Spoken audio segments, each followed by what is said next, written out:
sovuq suv bu yoqdan kiradi, issiq suv bu yoqdan kiradi. Yana shundoq qapishib o'tib ketgani uchun, chapishib o'tib ketgani uchun issiq suv chiqadi.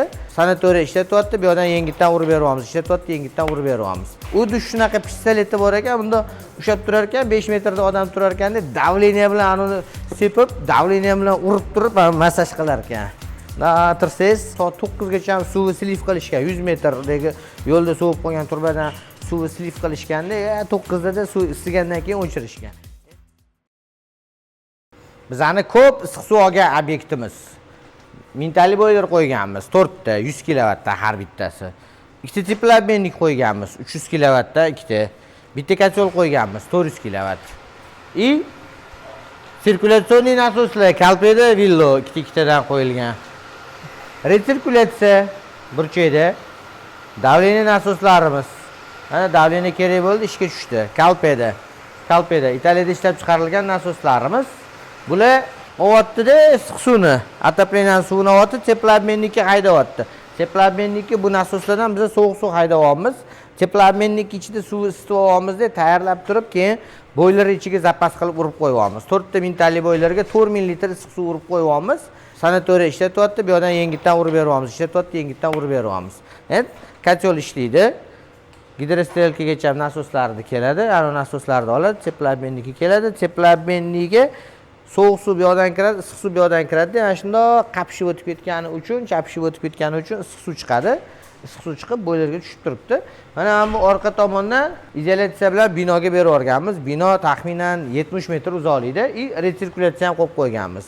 Bundan oldin bu obyektda issiq suvdan muammo bo'lgan, issiq suv yetmagan, ham katta boilerlar turgan, boilerlar usti ochiq bo'lgan, sovib qolgan.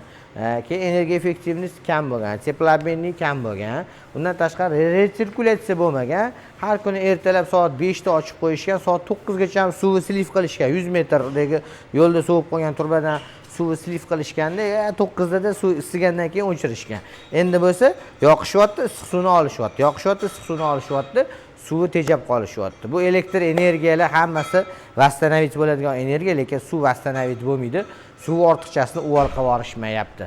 Bu yerda endi suv o'zligisida o'zi 1700 metr yer tagini burit qilib 1700 metrdan mineral suv chiqarib olishgan ekan. O'sha mineral suvlarni isitib, hozir bu yoqqa protseduraga jo'natishyapti. Dush bor ekan bitta. Mana ikkita nasosimiz dushni davleniyasini ta'minlayapti. 100 metrga itarib olib boryapti-da, yana u yerda dush davleniyasini ta'minlayapti. U dush shunaqa pistoleti bor ekan, bunda ushlab turar ekan, 5 metrda odam turar ekanda, davleniya bilan uni sepib, davleniya bilan urib turib, massaj qilar ekan. Tursangiz, mashinasi shunaqa beryapti. O'zi 3 kilovatli. Bitta рабочий, bitta rezervniy. Bu bittasi ishlaydi, bittasi dam oladi. Mashina o'zi bu yoqqa issiq suvni haydayapti-da, o'sha haydalgan issiq suvdan yana mana bunaqa pistolet, dushli pistoletda ana olomonlarni qo'zg'olonda haydaydigani bor-ku, o'shanaqada iliq suvni, issiq suvda odamlarga mineral suvni sepib, mana bu terisidagi kasalliklarni yo'qotar ekanda, shu foydali sanatoriya ekan.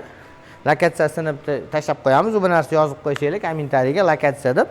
Teplobmennik havo chiqaradiganlar joy-joylariga qo'yilgan.